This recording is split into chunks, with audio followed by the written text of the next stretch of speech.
Hello friends, तो welcome to science and learning world. आप सब कैसे हैं?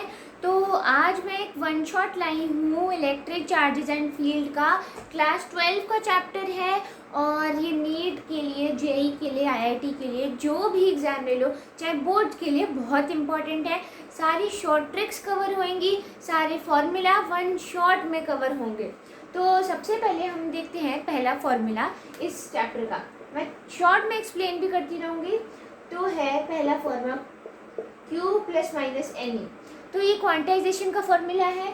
इसमें Q है चार्ज, N है number of electron and E is the charge on one electron. फिर नेक्स्ट आता है कूलॉम्स फोर्स का। कूलॉम्स फोर्स का इसका आप एक इसी फॉर्म में, इसी सीक्वेंस में एक फॉर्मूला शीट भी अपने लिए बना सकते हैं। तो कूलॉम्स फोर्स का आता है F electric is equal to, मतलब F इलेक्ट्रिक मतलब इलेक्ट्रिक फोर्स कितनी है, K Q1 Q2 by R square. K की वैल्यू क्या है, K is 1/4 pi epsilon naught, right. तो अब जो थर्ड फॉर्मूला आता है वो भी कूलॉम्स फोर्स से रिलेटेड है। अगर कोई डाइलेक्ट्रिक कांस्टेंट K, डायरेक्ट ये वाला K नहीं, दूसरा K है, डाइलेक्ट्रिक कांस्टेंट K के मीडियम में रखा गया है तो फोर्स कितना होगा, force in medium is equals to the electric force in air upon K. This is the dielectric constant. K क्या है, dielectric constant, राइट। तो आप ये फॉर्मूला जल्दी से नोट कर लीजिए। अब हम नेक्स्ट स्लाइड पे चलते हैं। तो फ्रेंड्स अब देखते हैं कि K जो डाइलेक्ट्रिक कांस्टेंट था उसका हम फॉर्मूला कैसे लिखते हैं। तो K को हम लिखेंगे E रिलेटिव, जो इसको E रिलेटिव के फॉर्म से हम लिखेंगे तो क्या होगा, E जो मीडियम का है बाय E एप्सिलॉन नॉट मतलब एयर का, राइट। अब एक और फॉर्मूला बहुत इंपॉर्टेंट है हमारे पास कि अगर हमारे पास आता है ये 2 पॉइंट चार्जेस हैं Q लाइक चार्जेस, क्या है, लाइक चार्जेस। तो इनके बीच में कहाँ पे अगर Q रखा जाए, थर्ड चार्ज रखा जाए, ये इन दोनों से लाइक भी हो सकता है, अनलाइक भी हो सकता है, मतलब ये प्लस भी हो सकता है, माइनस भी। कि जो फोर्स है इस पर जो फोर्स है वो 0 आए तो आप क्या निकालेंगे, R, मतलब इससे। अगर मैं इसको इजी वे में निकालना चाहूँ तो मैं इसको बोल सकती हूँ NQ। तो R क्या आएगा, मतलब इससे डिस्टेंस क्या आएगा, स्मॉलर चार्ज से distance is equals to the total distance upon root n-1। तो इसको आप इस फॉर्म में निकाल सकते हैं, इसको, राइट। तो अब हम अपने नेक्स्ट फॉर्मूला पे चलेंगे, राइट फ्रेंड्स। तो अगर हमारे पास है two unlike charges Q and Q, तो शॉर्टर चार्ज जो स्मॉल चार्ज है ये NQ है, तो ये इन बीच के डिस्टेंस D है और ये हमारा क्या है, R। तो यहाँ पे R क्या निकलेगा, ये है अनलाइक चार्जेस, इसको माइनस लिख दो अनलाइक के लिए। तो Q चार्ज का डिस्टेंस यहाँ से कितना होगा, R। इस शॉर्ट चार्ज से नोट डाउन कीजिए, R होगा हमारा the total distance upon root n। क्या होगा, डिस्टेंस देखिए आपका बढ़ रहा है या कम हो रहा है, डिस्टेंस बढ़ रहा है या कम हो रहा है, ये ट्राई कीजिए। तो फ्रेंड्स अब यहाँ पे डिस्टेंस आप देख सकते हैं कि हमारा डिस्टेंस बढ़ रहा है, राइट। तो डिस्टेंस बढ़ रहा है तो इससे हमें वैल्यू क्या चाहिए, बड़ी चाहिए, राइट। तो इसको हम क्या लिखेंगे, -1, राइट। तो फ्रेंड्स अब देखते हैं पेंडुलम प्रॉब्लम। ये बहुत इंपॉर्टेंट क्वेश्चन है, इससे बहुत क्वेश्चन आते हैं और इसी से बहुत क्वेश्चन बन जाते हैं। तो अगर हमारे पास यहाँ पर पॉइंट है और this is the dotted line और यहाँ पर एक पेंडुलम है, यहाँ पे 2 पेंडुलम है, मास 1 मास 2, चार्ज 1 चार्ज 2। देखिए F इलेक्ट्रिक तो, और ये θ1 ये θ2, तो F इलेक्ट्रिक तो आपका हमेशा कांस्टेंट रहेगा। मतलब कांस्टेंट का क्या मतलब है, कांस्टेंट इस सेंस में रहेगा कि इन दोनों के बीच में जो F इलेक्ट्रिक है, चाहे वो एंगल बढ़े चाहे वो एंगल कम हो, चाहे वो मास बढ़े चाहे वो मास कम हो, सेम रहेगा। तो इसमें क्या निकालेंगे, tan थीटा, ये याद कर लीजिए कि F electric by by m g ही होता है। तो अगर मैं बोलूँ tan थीटा और मतलब इसका क्या है, एफ इलेक्ट्रिक तो हमने कांस्टेंट है तो छोड़ दिया। अगर मैंने कंपेयर करना है m1 m2 को या θ1 θ2 को, तो ये वेरिएबल है और ये भी वेरिएबल है, मतलब डिफरेंट है दोनों का। दोनों के लिए एफ इलेक्ट्रिक सेम है बट m और थीटा दोनों के लिए डिफरेंट है। तो जो tan θ1 by tan θ2 is equals to क्या आएगा, m2 बाय m1। जी तो ऑब्वियसली कट जाएगा। तो ये थी आपकी पेंडुलम प्रॉब्लम। अब हम अपने नेक्स्ट टॉपिक पे चलते हैं जो कि है Coulomb's law in vector form. तो आपको पता ही है, तो k q1 q2 by r square होता है। अगर इसको वेक्टर फॉर्म में लिखना है तो इसकी डायमेंशन लिखना, हमें डायरेक्शन लिखनी है। तो डायरेक्शन के लिए r कैप डाल दूँ। r कैप को कैसे लिखते हैं, r वेक्टर बाय r का मैग्नीट्यूड, ऐसे लिखते हैं ना। तो मैं इसको यहाँ डाल दूँ तो क्या आएगा वेक्टर फॉर्म में, k q1 q2 बाय क्या आएगा, दोबारा सोच लीजिए, r vector upon r cube. तो ये Coulomb's law in vector form है, बहुत इंपॉर्टेंट फॉर्मूला है। जब भी आपको वेक्टर फॉर्मेट में आएगा तो यही फॉर्मूला लगाना, डायरेक्ट क्वेश्चन सॉल्व होता है। अब हम चलते हैं इलेक्ट्रिक फील्ड के कंसेप्ट पे, राइट फ्रेंड्स। इलेक्ट्रिक फील्ड, अब इलेक्ट्रिक फील्ड है क्या बेसिकली, कि कितना फोर्स लग रहा है एक चार्ज पर। तो F बराबर Q इंटू ई। तो ये हमारी इलेक्ट्रिक फील्ड है, ये हमारा Q है और ये हमारा फोर्स है। तो हम इसको कैसे लिख सकते हैं, इलेक्ट्रिक फील्ड को हम लिखेंगे, फील्ड की डायरेक्शन होती है नहीं होती, फील्ड की डायरेक्शन होती है, तो इसको वेक्टर में लिख दिया ना मैंने, तो बाय Q कर दिया। तो ये हमारा हो गया इलेक्ट्रिक फील्ड का फॉर्मूला, बहुत इजी है। अब इसका यूनिट पूछे कोई तो इसका न्यूटन और इसका कूलॉम, तो न्यूटन पर कूलॉम। सारे स्कूल के क्वेश्चन सॉल्व होंगे, सारे आपके कोचिंग के, चाहे कहीं के, नीट के, कहीं सबके क्वेश्चन ऐसे ही आपके सॉल्व होंगे। अब आपसे कोई पूछे कि इलेक्ट्रिक फील्ड और आर में ग्राफ क्या है, इलेक्ट्रिक फील्ड और आर का ग्राफ क्या है। अब आप बताइए इसका क्या ग्राफ होगा, इसको फाइंड आउट कीजिए। तो फ्रेंड्स आपने ढूंढ लिया होगा, तो इसका ग्राफ है ये।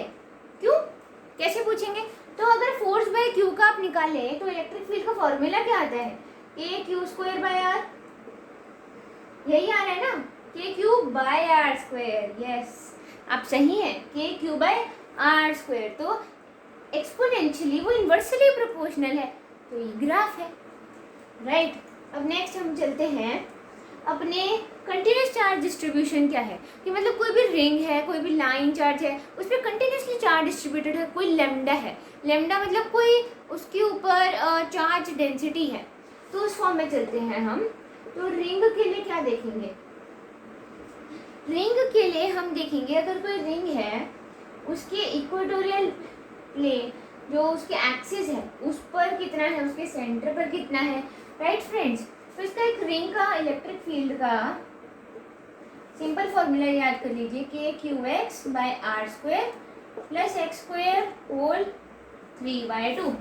आपको ये समझ आ रहा होगा, K Q X by R square plus X square whole 3/2। तो इससे आपका सब कुछ आता है, अगर x ज़्यादा है तो कितना होगा, r ज़्यादा है तो कितना होगा, अगर रिंग सेंटर पे आ जाते हैं x 0 हो गया। x क्या है बता दूं आपको, x ये है और r आपका रेडियस है। तो आप सोचिए कि अगर सेंटर पर आ जाते हैं तो x तो 0 हो गया, तो आपका ई रिंग एट सेंटर 0 होता है, ये याद कर लीजिए।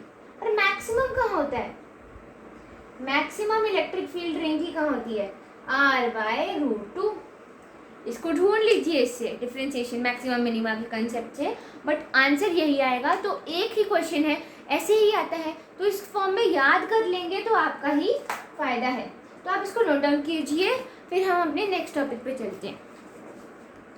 तो फ्रेंड्स रिंग के लिए एक और आप चीज़ याद रखिए, इसका ग्राफ, इसका ग्राफ ऐसे है, आधी रिंग समझ लीजिए।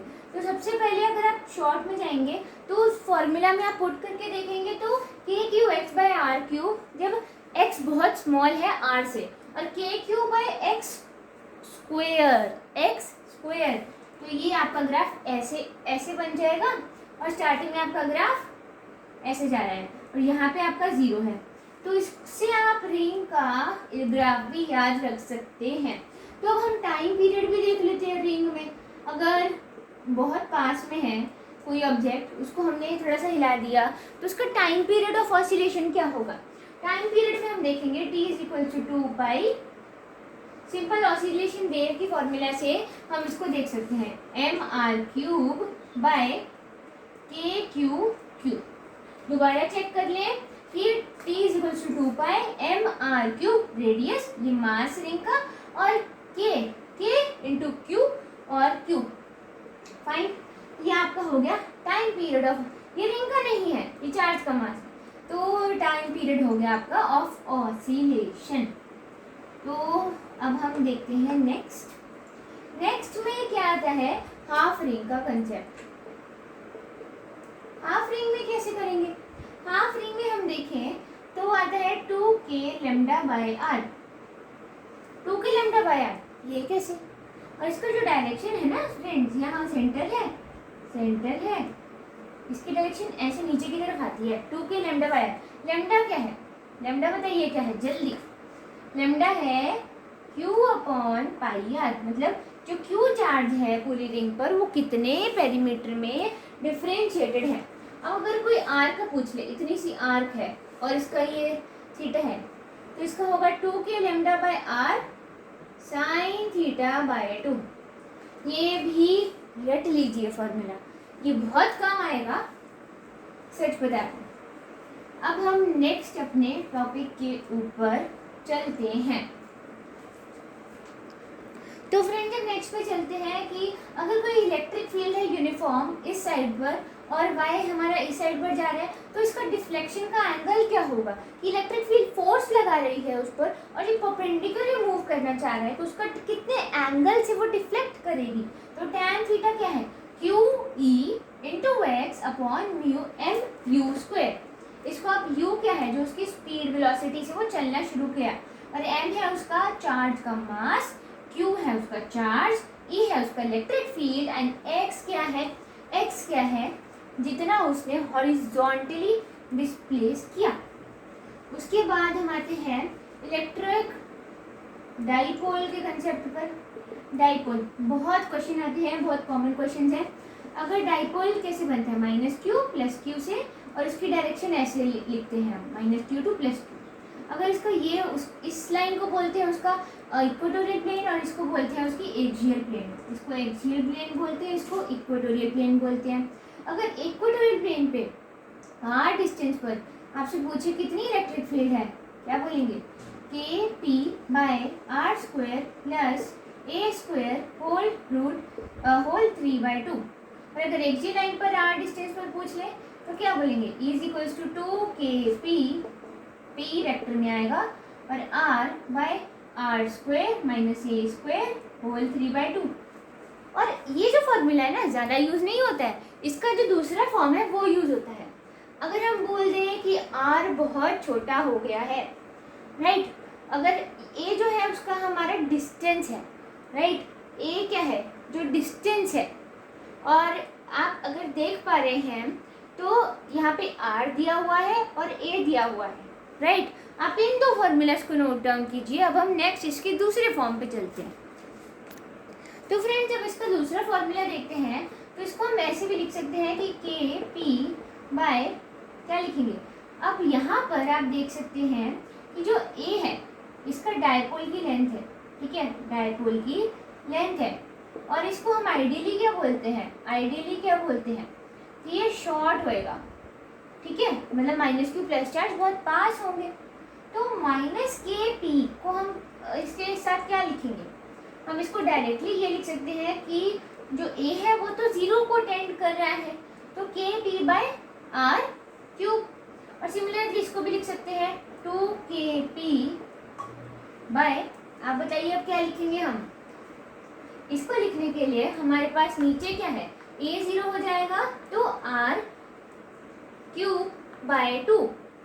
आप देख सकते हैं r³/2, तो यहाँ पे आ जाएगा 2kpr बाय आर क्यूब। तो इससे आपका इलेक्ट्रिक डायपोल के फॉर्मूला आ रहा है। तो फ्रेंड्स यहाँ एक छोटी सी हम यहाँ पे लिख सकते हैं कि ये 3/2 नहीं होगा, और इसी में हम गलती कर जाते हैं कभी कि ये 3/2 लिख देते हैं। तो 2kpr/r² - a² का होल स्क्वायर है। तो आप पूछेंगे ये क्यों? इसको याद रखने के लिए हम ये कह सकते हैं कि r ऊपर है तो नीचे डायमेंशन r4 बन रही है, तो नीचे डायमेंशन क्या बनानी है? r⁻3 बनानी है, तो ऊपर एक r है तो नीचे r4 ही रहेगा ना, ऊपर r है तो यहाँ पे r4 था तो इसको काट के क्या बना? r3 बना। ये फॉर्मूला बिल्कुल सही है और ये फॉर्मूला ऐसे लिखा जाएगा। अगर कोई पूछे कि इक्वेटोरियल और एक्सियल लाइन के पॉइंट पे किसी भी डिस्टेंस r पर कितनी इलेक्ट्रिक फील्ड है, तो आप कैसे बोलेंगे? आप बोलेंगे -2/1 की रेशियो में। अगर कंडीशन क्या है? r सेम होना चाहिए दोनों में। तो अब हम चलते हैं अपने नेक्स्ट टॉपिक पर। ये बहुत इजी चैप्टर है, बस फॉर्मूलाज अच्छे से हमें याद होने चाहिए। तो फ्रेंड्स अब देखते हैं कि कोई आर्बिट्री पॉइंट है यहाँ पर, ये तो ना इक्वेटोरियल पे है ना एक्सियल पर है, तो अब क्या करें?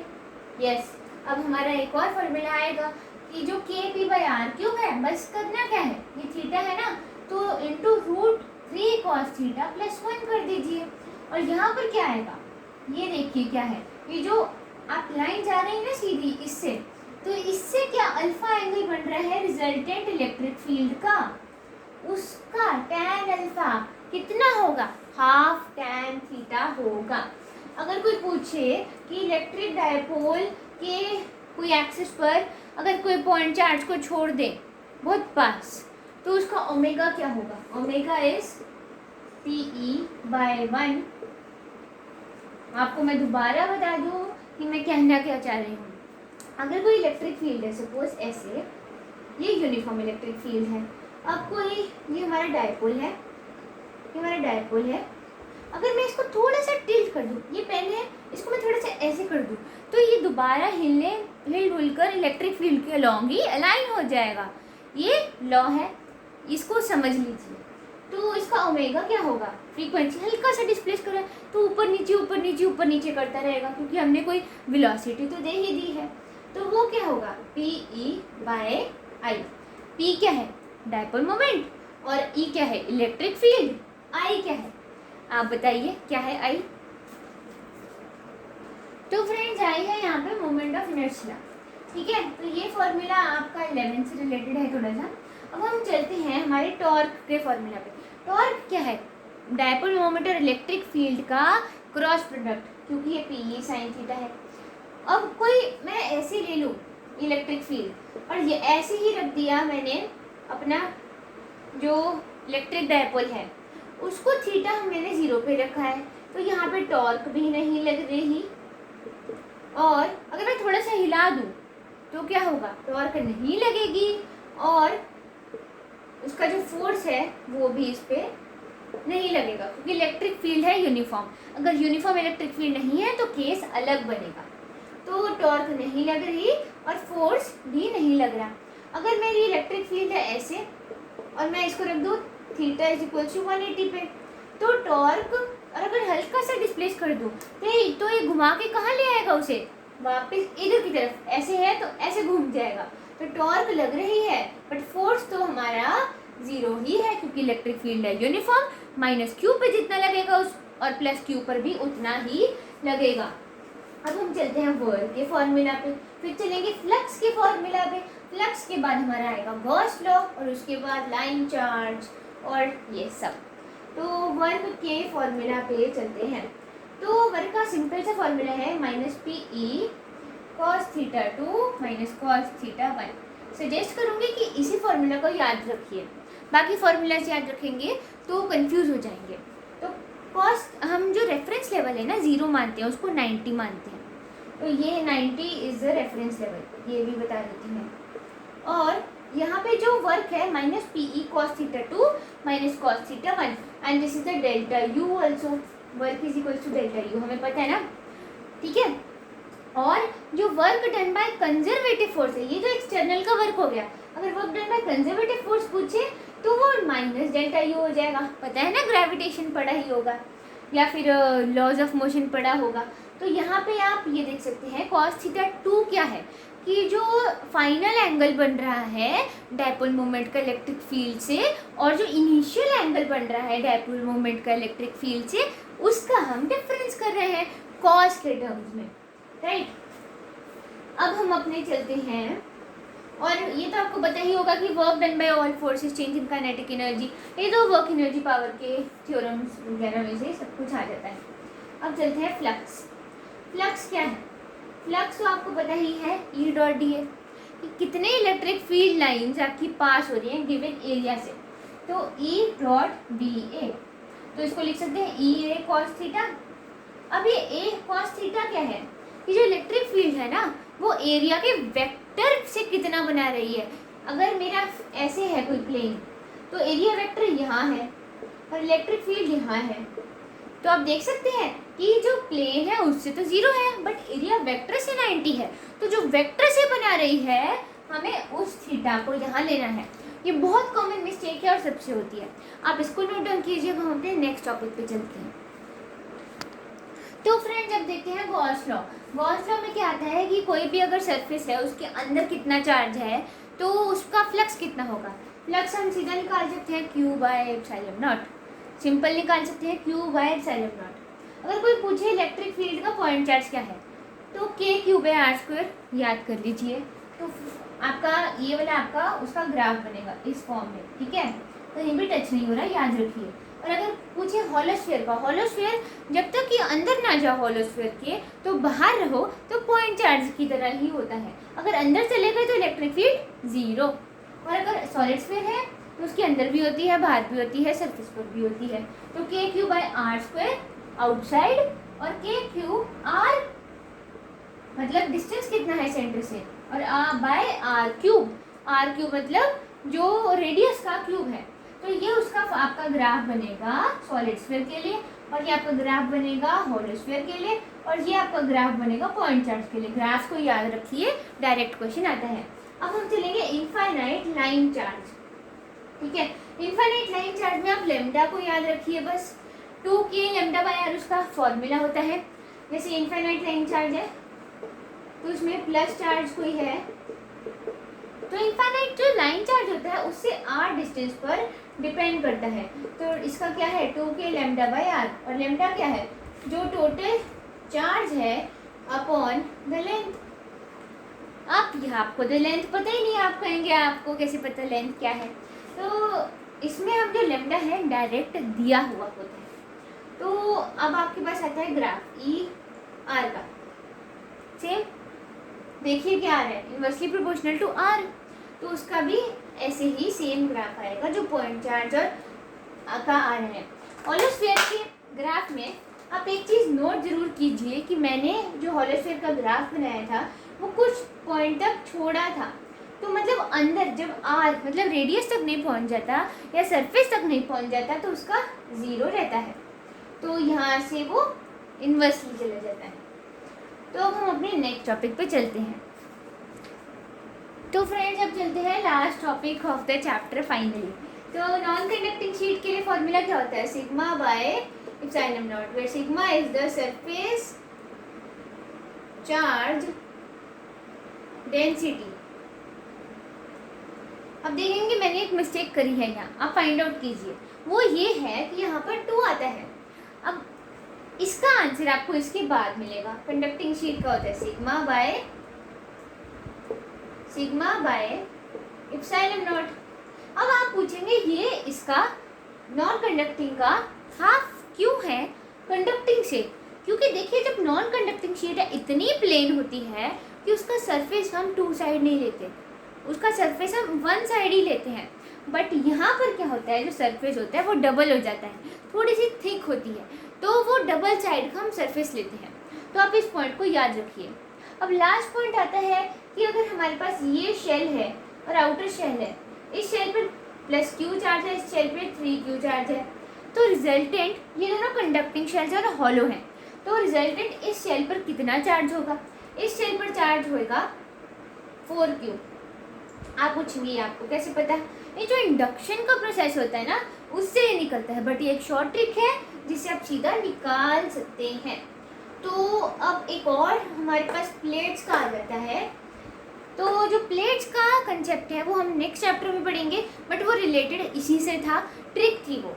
तो प्लेट्स का जो चार्ज का कंसेप्ट है that we will study in the next chapter, electric potential and capacitance.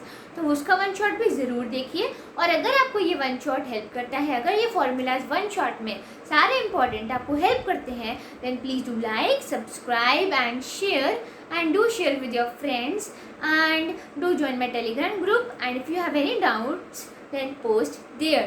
Bye bye, keep studying.